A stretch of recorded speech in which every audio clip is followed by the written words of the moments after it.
The Academic Mafia, the Corruption of Science and the Forces Behind It, by Malcolm Bowden. Preliminary note.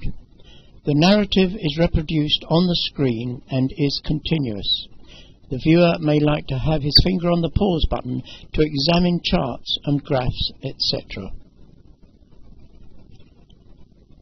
I began making this video with the intention of providing further support for geocentrism by examining the results of the Cosmic Microwave Background, CMB, and the consternation they caused in the scientific world when they realized that they pointed to the planetary system and the Earth as being at least in a special position in the cosmos.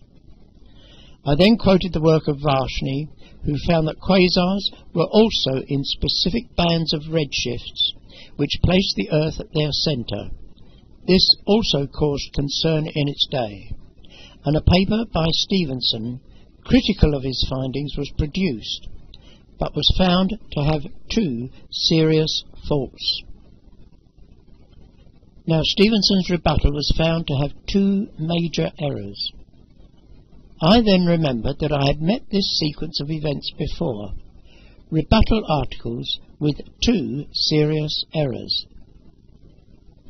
In a paper refuting Barry Setterfield's claim that the speed of light had decreased, Goldstein recalculated Romer's 1675 data that Setterfield had used and concluded that the speed of light had hardly varied at all. The paper was quoted by opponents as making a full refutation of Setterfield's work. However, Mammal examined Goldstein's workings carefully and found two serious errors. Goldstein had 1. Adjusted the time instead of the phases of Io, a moon of Jupiter used by Romer for his timings, and 2. He had subtracted the observed times from the calculated when he should have subtracted the calculated from the observed. When these two errors were corrected, the actual results were a massive 6%, plus or minus 8.6% above the present speed of light. Now, I had long known that the top echelons of the scientific establishment, I prefer to call them the scientific mafia as being more accurate, were completely corrupted. I knew that they fiercely defended the sacred cows of their godless pet theories, such as evolution, the Big Bang, relativity, heliocentricity, the fabrication of ape-men, and many others.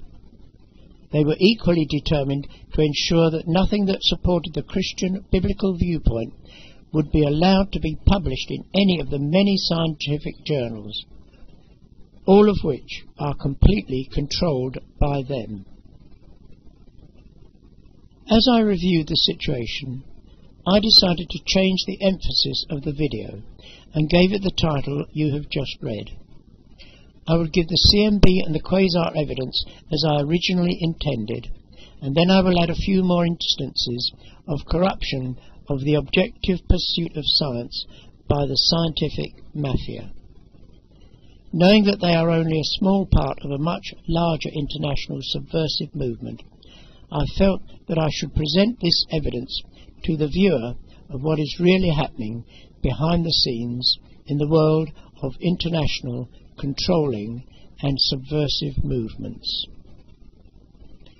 Before we look at these two subjects, I must explain that there are two principles that are the bedrock on which modern cosmologists based all their thinking.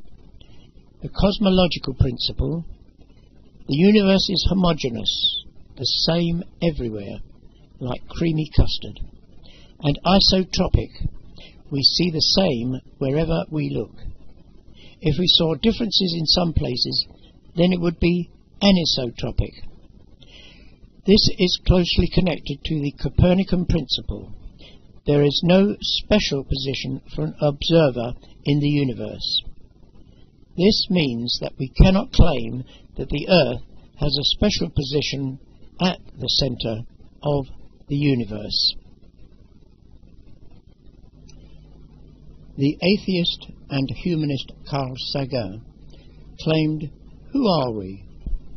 We find that we live on an insignificant planet of a humdrum star lost in a galaxy tucked away in some forgotten corner of a universe in which there are far more galaxies than people." Reviewing the rise of Copernicus's heliocentric views, the Encyclopaedia Britannica gave a thinly disguised threat. The lesson learned by future scientists is that if a theory requires a special origin or viewpoint, then it is not plausible, i.e., any evidence that contradicts the Copernican principle must be ruled out of consideration by any scientist who values his status and income. So let us look at two subjects that do just that and how they were received.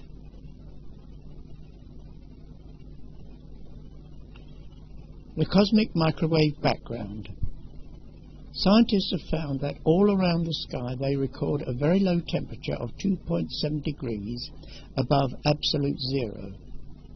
Absolute zero is the temperature that you cannot go below, 0 degrees Kelvin, and it is minus 273.16 Celsius, which is minus 459.7 Fahrenheit. Cosmologists immediately claimed that this 2.7 Kelvin was the faint echo of the Big Bang as it cooled down from its very hot starting temperature. In order to explore this feature, they sent up a satellite, COBE, that is Cosmic Background Explorer, in 1989. This surveyed the temperature for the whole sky and found there were very tiny variations, only about 50 millionths of a degree above and below the average temperature of 2.71 Kelvin. Now we can plot the whole of the Earth's surface on one map, like this. The maps of all these temperature variations for the whole sky are similarly plotted on a flat oval area. This is one of several plots of the raw data of the cosmic microwave background, called CMB, for the whole sky, similarly on one map. The actual variations of the temperatures were then analysed mathematically to see if the temperature variations had any pattern of hotter or colder areas. When they looked at the results from COBE, to their astonishment, they found that the results were not random, but produced a distinct pattern. When classified into hotter and colder areas, they were divided almost perfectly above and below the line of the ecliptic that is traced out by the sun's path through the sky. We give this diagram of the ecliptic from a geocentric view. You can see that the grey disk of the ecliptic path is at 23.4 degrees angle to our equator.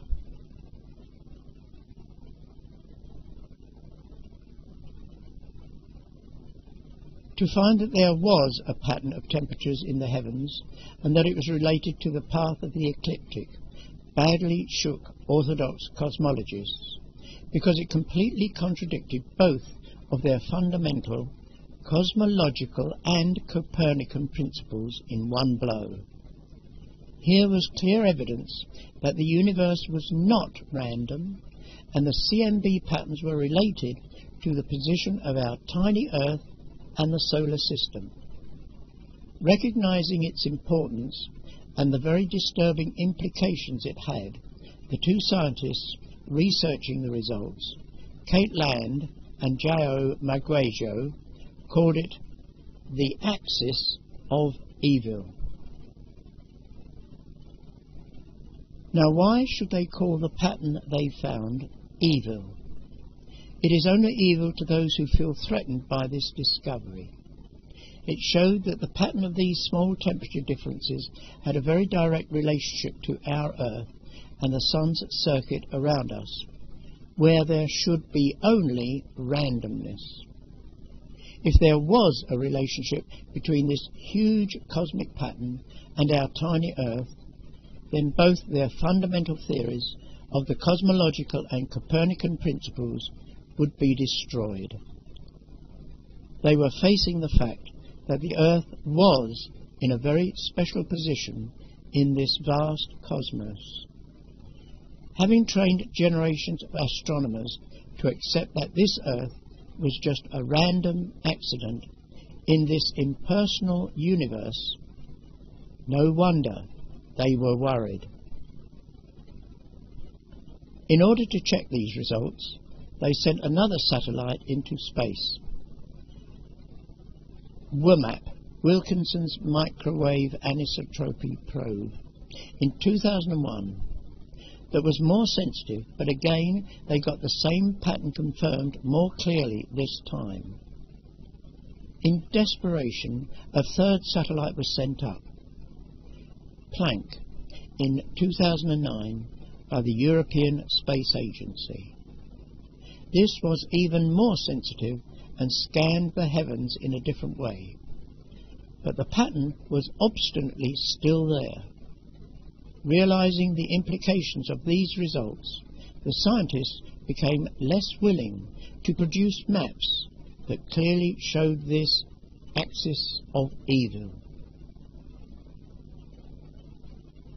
One such production altered the map by viewing the same variations from the position of the Milky Way, the galaxy that we are in. In this, the relationship between the results and the line of the ecliptic is far less obvious, but it is still there.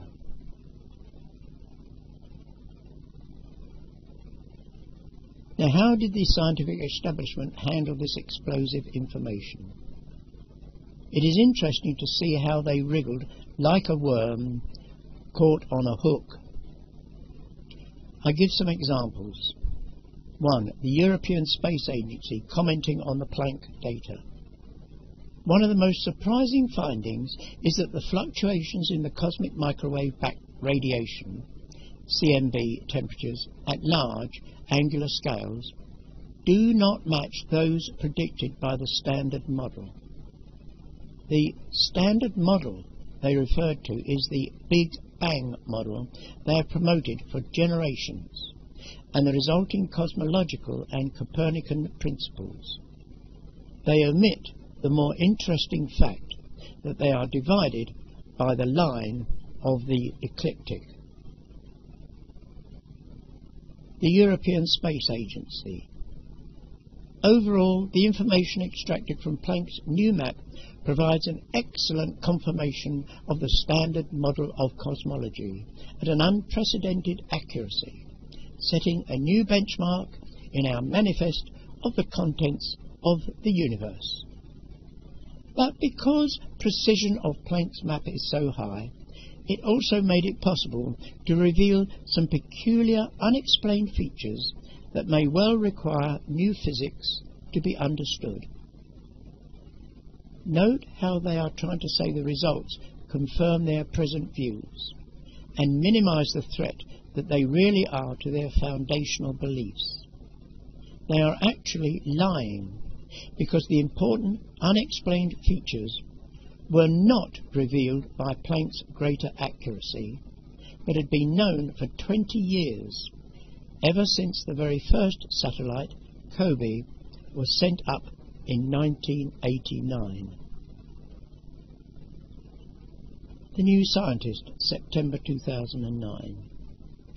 Having offered some weak possibilities of instrumental errors or nearby galaxies distorting the radiation, it concludes, the European Space Agency's recently launched Planck Space Telescope might settle the issue when it makes the most sensitive maps yet of the CMB. Until then, the axis of evil continues to terrorize us. Their admission that it terrorized them is surely very revealing. In fact, Planck only confirmed the previous patterns. Cosmologists just do not know how to handle these troublesome results, so they simply fudge the whole issue. Many more statements like these could be quoted. It is clear that under no circumstances will the scientists ever admit that these results blow their leaky cosmological vessels right out of the water. Strangely, one of the original discoverers of the evidence, Maguejo, did say, another way to create a preferred direction would be to have a rotating universe, because this singles out the axis of rotation as different from all other directions. Geocentrists do claim that it is the daily revolution of the stars around the Earth that gives rise to the effects that we see today.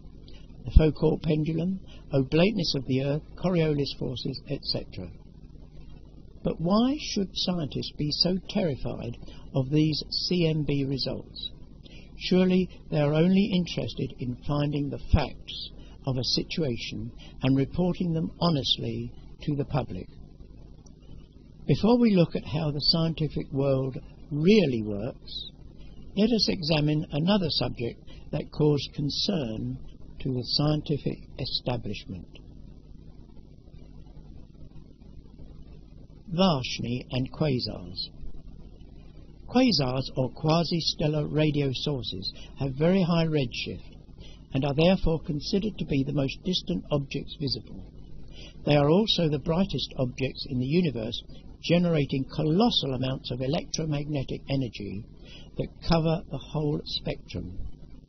How they generate all this energy is not really known, but it has been proposed that they are a massive black hole in the centre of galaxies. There are some 200,000 known quasars. Title: The Redshift Hypothesis for Quasars. Is the Earth the centre of the universe? By Varshni, Y.P.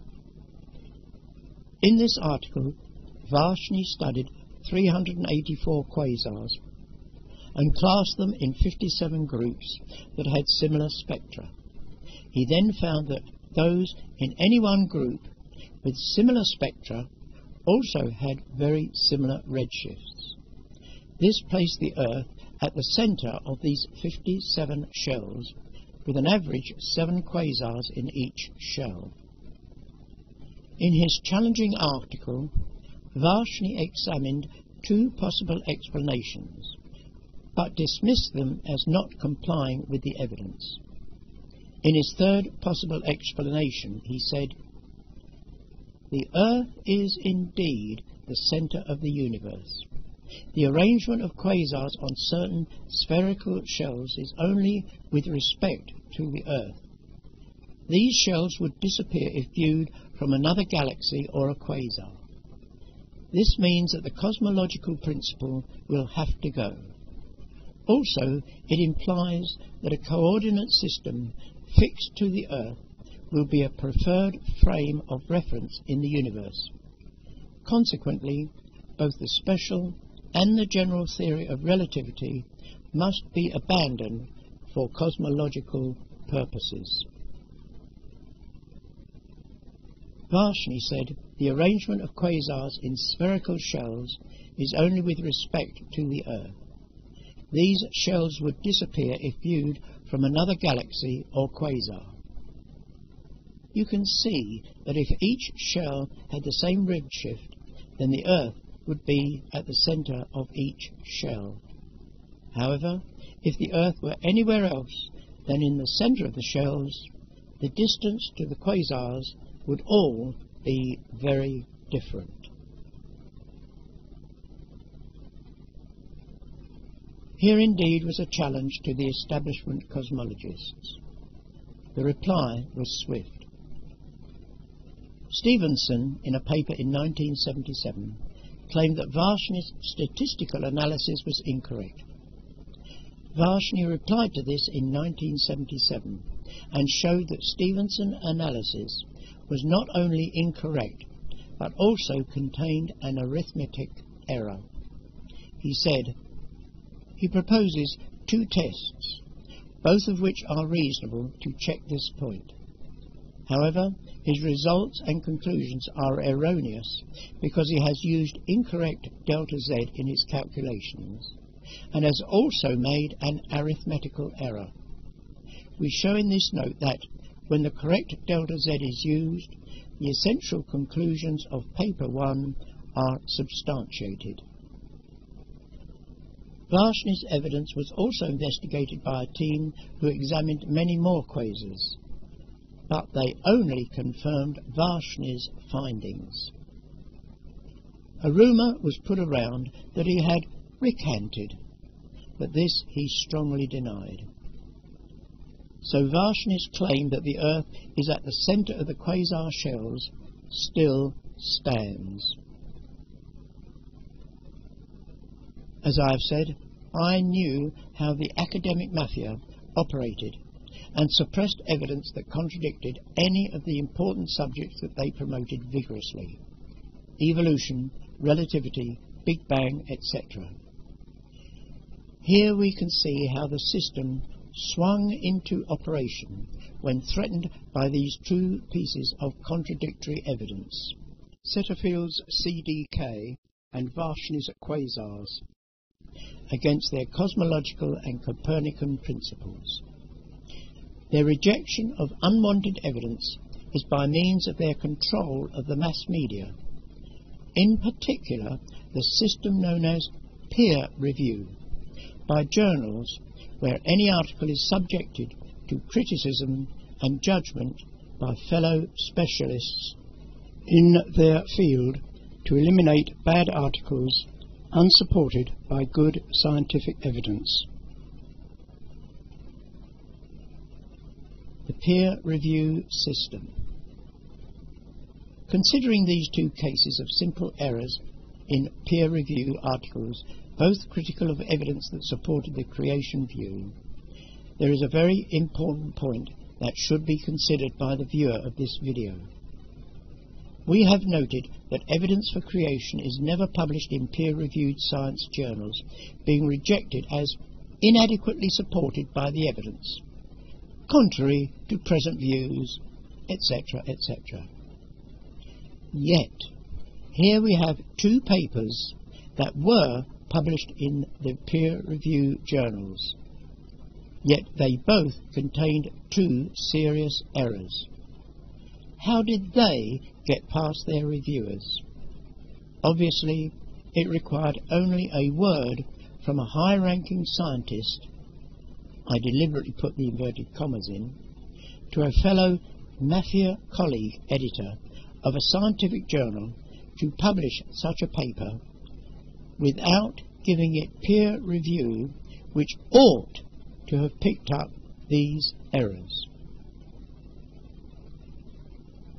This proves the point that others have claimed that have had also papers rejected, that the peer review system is not to prevent the publication of spurious articles using false or inadequate evidence, but the peer review system is there to prevent the publication of any papers that contradict the present orthodox views of the atheist scientific mafia. This would include such subjects as creation, geocentricity, the decrease in the speed of light, the fictitious ape men, missing links, etc. The question is then, how do they operate such a system and keep it secret from the general public, presenting themselves as objective seekers after the truth, free of personal influence? The answer is very simple. Scientific American surveyed high-level scientists and found that about 90% of them were atheists. With such a predominance of opposition, it is little wonder that those in high positions who believe that there is a God keep very quiet about it. The atheists and humanists control every single scientific publication. So any article, whether from a Christian or non-Christian, that is critical of evolution, cosmology, Big Bang, etc., is rarely published. Then our critics turn round and say to creationists, "Your evidence is so poor that it never appears in a peer-reviewed journal." So we have two examples where articles were well researched and published, but were supportive of the Bible's view of the world: Varshni's Quasars and Setterfield's CDK. They were both criticised by a dismissive article, but both were found to have two fundamental flaws in them that should have been spotted by a peer reviewer, but they were not. Indeed, it is likely that they were never peer-reviewed, but rapidly published to quickly denigrate the claims of the original articles. Indeed, it could be said that they had to have flaws, because they were criticising articles that were true in their data, outworkings, and conclusions.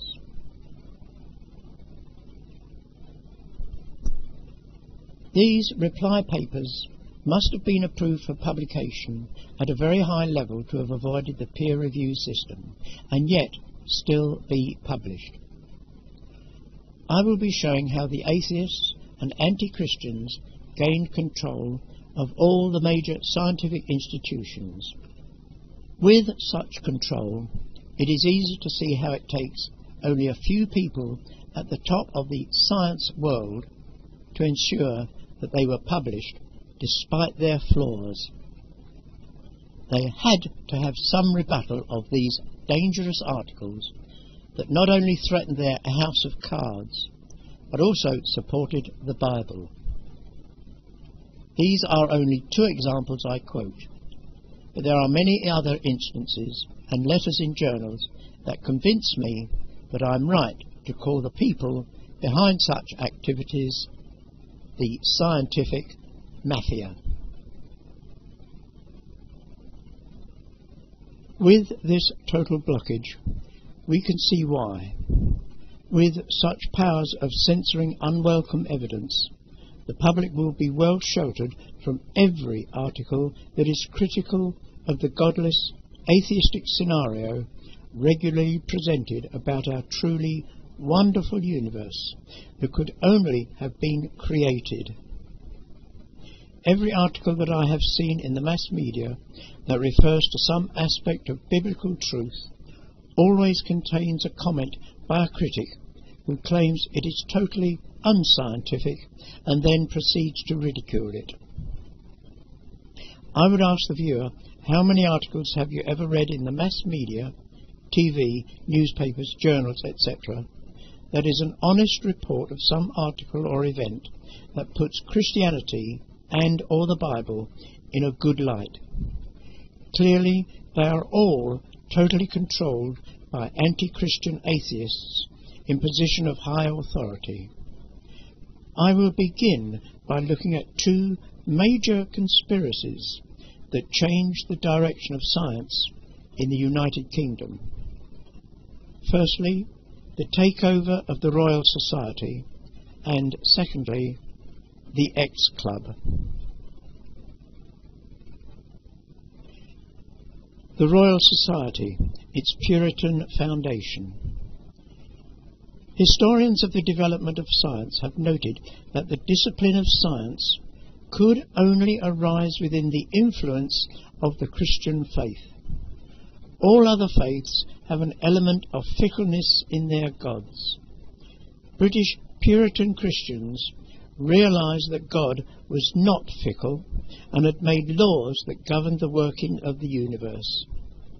Accordingly, they set out to discover what they were and then to use them for the benefit of mankind in general. A group of Puritans met in 1645, and they were the core of the later Royal Society, founded in 1660. Of its 68 signatories, 42 were Puritans.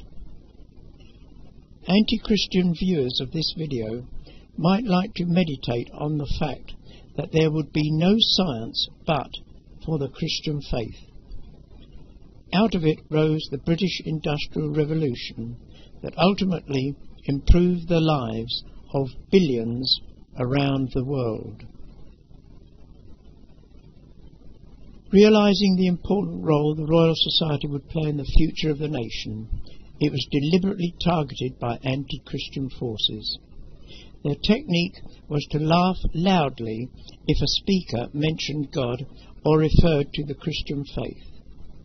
In the 1720s, a so-called infidel club, led by Martin Foulkes, a prominent Freemason, says Wikipedia, arose in the Royal Society, and he was elected president in 1741. By 1778, the takeover was complete. Now, note, not only the method used, ridicule, it's still used today, but also the time that the takeover took, 1660 to 1778, 118 years. This gives some indication of the long-term aims of these people, aims that can stretch over several generations, in dogged pursuit of complete control over a nation's affairs, all carried out by hidden subversion. See my book, The Rise of the Evolution Fraud. Details are on my website. A recent exposure of the Royal Society's anti-Christian bias. In September 2008, the Reverend Professor Rice, Director of Education at the Royal Society, suggested that science teachers should not ridicule pupils who believed in creation, but patiently provide evidence against it.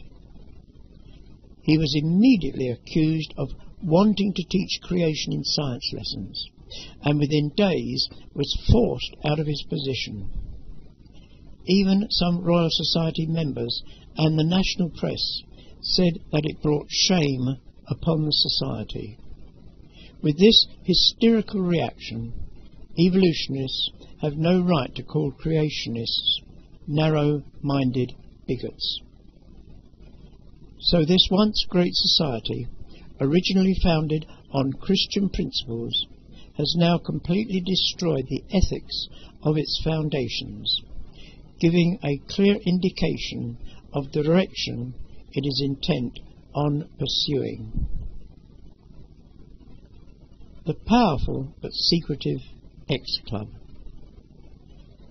Darwin published The Origin of Species in 1859, and in 1864 Huxley, Darwin's bulldog, formed the secretive and very powerful X-Club. This was 9 very influential senior scientists who held high office in the Royal Society, the Geological Society, British Association, Linnean Society, etc.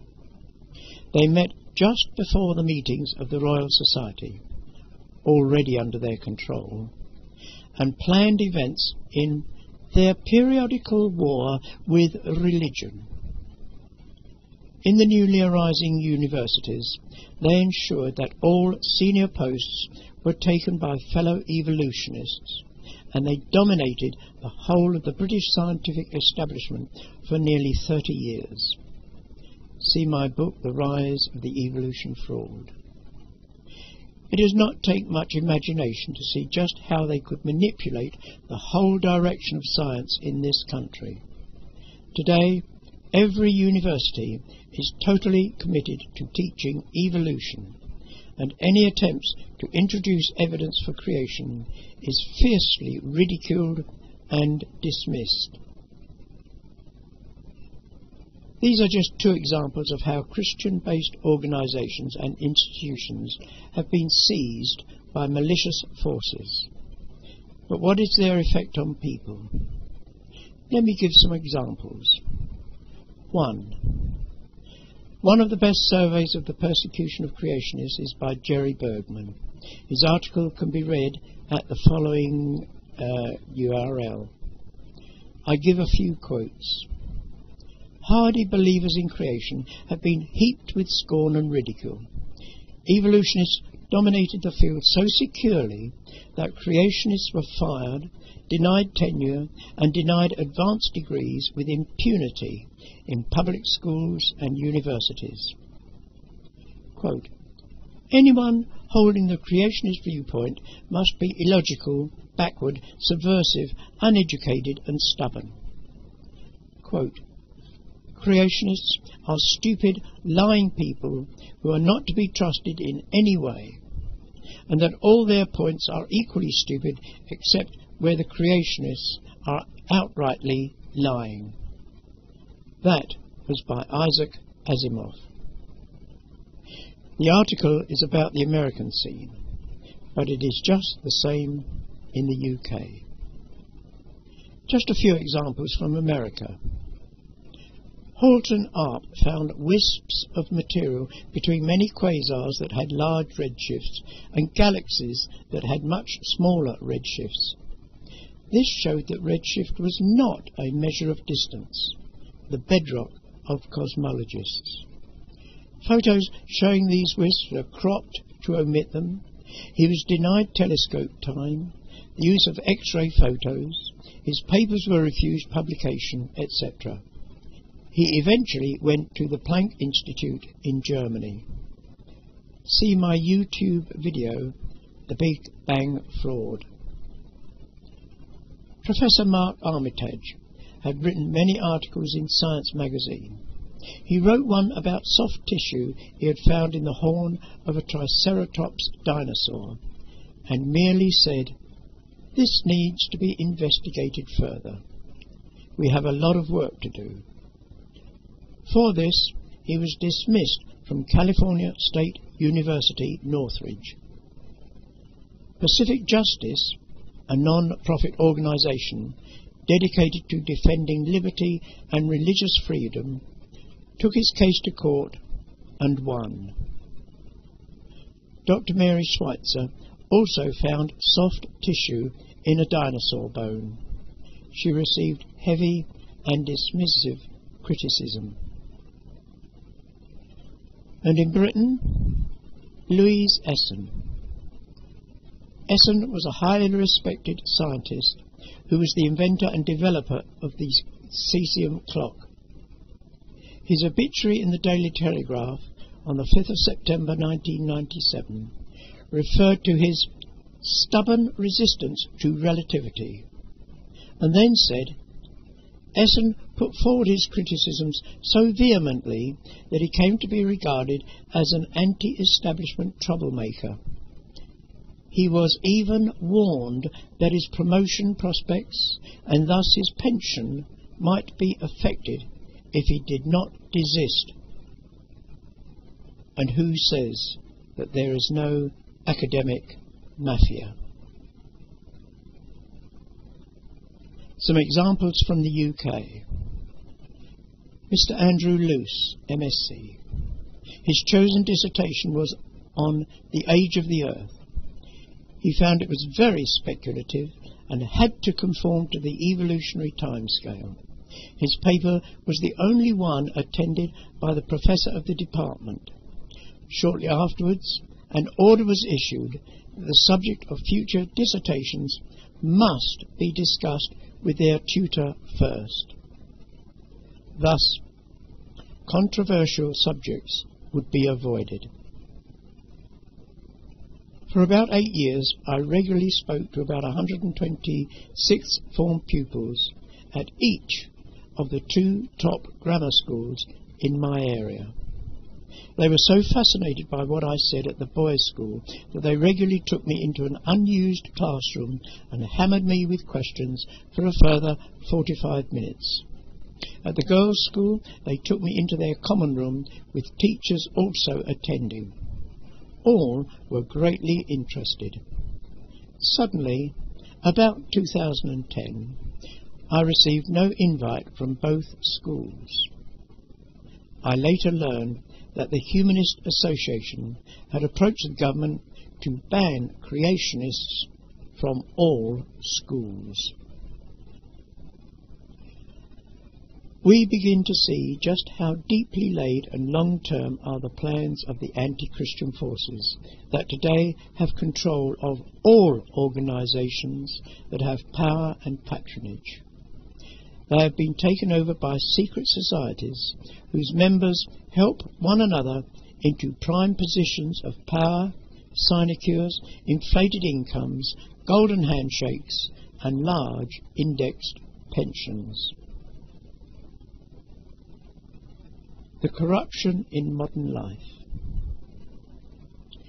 Many are beginning to realise that virtually every institution that controls our life is now totally corrupt. You have only to read the newspapers to see this.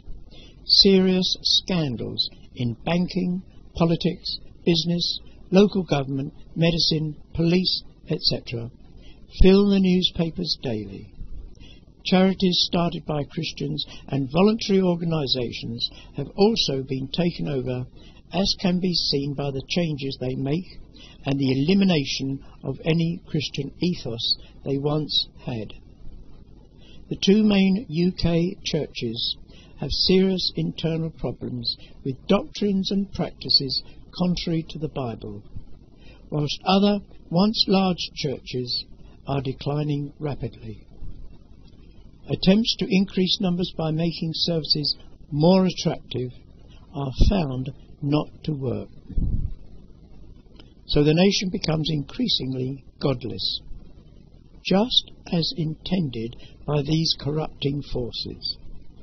So widespread is this decline that many contend that it is the outworkings of a much deeper conspiracy aiming at world domination. Who are these people and what are their organisations? The secret subversive movements behind the international corruption. The main body considered to control many other organisations is the Illuminati. This was founded in 1776 in Bavaria by Professor Adam Weishaupt. The whole conspiracy was exposed in 1786 when a messenger taking letters from one conspirator to another was killed en route. The government opened the letters he was carrying and realised that they had uncovered a conspiracy against their nation as well as others. It was so appalling that they invited the governments of other nations to come and examine these original documents. They questioned Weishaupt, who tried to defend his actions. It was said to have been disbanded in 1786, but they simply regrouped and continued with their secret aims. They coordinated other clandestine groups and also used them as recruiting grounds, particularly Freemasonry. But what were their aims? The aims of the Illuminati. In one of her books, Nesta Webster gives the main aims of the Illuminati, which are: 1. Abolition of monarchy and all ordered government. 2. Abolition of private property and of inheritance. 3. Abolition of patriotism. 4. Abolition of the family, i.e. of marriage and all morality, and the institution of the communal education of children. And 5. Abolition of all religion. She contends that these aims were incorporated into all subsequent rebellious movements, e.g. the Haute Vente Romaine, the Alliance Sociale-Démocratique, the writings of the Bolsheviks. Regarding the similarly worded protocols, Webster contends they were forged by the Illuminati to discredit the Jews. Their origin is shrouded in mystery. All these subversive movements base their aims on those of the overarching Illuminati. We have only to look around today to see whether or not these aims are being covertly imposed on the life of ordinary people. Every single one of these subversive organisations present a front of promising a perfect government using deceptive slogans such as "Workers of the world unite, you have nothing to lose but your chains," and "Liberty, equality and fraternity." The result is quite the opposite. They regularly promise a new beginning under a new leader, who always is worse than his predecessor.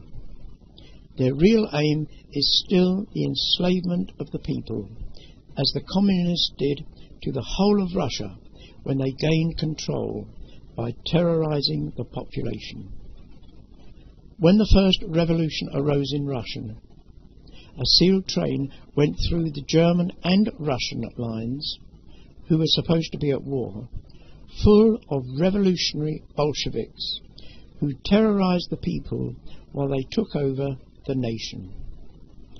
Many, particularly young students, are fooled by their slogans and willingly serve the cause of revolution to bring about equality and eradicate poverty. Lenin called them useful idiots. In his books Animal Farm, and particularly his 1984, George Orwell foresaw that there would be three classes. 1. The elite who controlled the nations. 2. The apparatchiks who were well paid to enforce the commands of the elite. 3. The proles who were kept in a near state of destitute slavery. Exactly the situation in communist Russia. Wars between the three great powers were fabricated to keep the proles subjected to privation and hard work. On that subject, it has been admitted that the Tonkin Bay incident of a Vietnamese ship firing on an American warship that was used to trigger the Vietnam War never actually took place. All the civilized nations are approaching the situation outlined by Orwell with increasing rapidity, and the general public are quite unaware of it all happening. The Roman senators in their day prevented the people from rioting by distracting them with bread and circuses, cheap food and entertainment. Today's equivalent is sex and football. We have had one hint of what would happen if the banking system were to totally collapse with the subprime mortgage scam, spearheaded by the lawyer Barack Obama, that led to the banking crisis of 2008. The bank's leverage of 9 system means they are lending 9 times the money that is deposited with them by the public. They are lending money that they have not got. It is a fragile house of cards that will probably be the first to collapse with just one puff of wind. Meanwhile, the small evangelical church continues to quietly spread the gospel of God's love for all. The godless powers of the day know that it is the real enemy, because it will not bow down to the godless, worldly ethos being forced upon it. Evangelicals maintain their love for God and suffering mankind because God has placed His Holy Spirit within each one of them. This comparatively small group is therefore the subject of vicious persecution, overt and covert, on every continent by the corrupt forces around them. So in this video we have come a long way from erroneous articles criticising CDK and Varshney's quasars that bypass peer reviews, to the academic mafia intent upon preserving their false theories of evolution Big Bang, relativity and heliocentrism. To the powerful organisations that propagate these anti-Christian views, yet maintain a front of honest inquiry by controlling the mass media. I then showed very briefly, and I could add much more evidence, that the academic mafia are only one part of a much larger collection of deeply subversive international organisations whose aim is the total control of all nations. I fully realise that this will generate huge ridicule from those useful idiots that oppose such views, for they are all well aware that if such views as I have expressed are an accurate reflection of what is really happening in the world today, then they know that they are ultimately on the losing side. Hence their rage and anger when they are presented with the evidence that this universe has been created, and that one day they will have to answer to the God who created it. In all this, what is the position of the true Christian? That is, those who accept the Bible as God's accurate and perfect word for his people's instruction, comfort and guidance. In it, the Christian has been warned of the coming world chaos, so he has been well forewarned of what to expect. He can still have a deep peace within his heart despite the dark future, because he has had the Spirit of God placed there by God himself. He should therefore be well prepared for all that this sorrowful, sin-sick world can throw at him, because he knows that his final resting place is with a loving God. I will leave the viewer to meditate on a short couplet I have made to emphasize an important principle I live by. We live on this earth 80 years and 10, but eternity lasts forever. Which is the more important? I trust you found that interesting. Thank you for listening.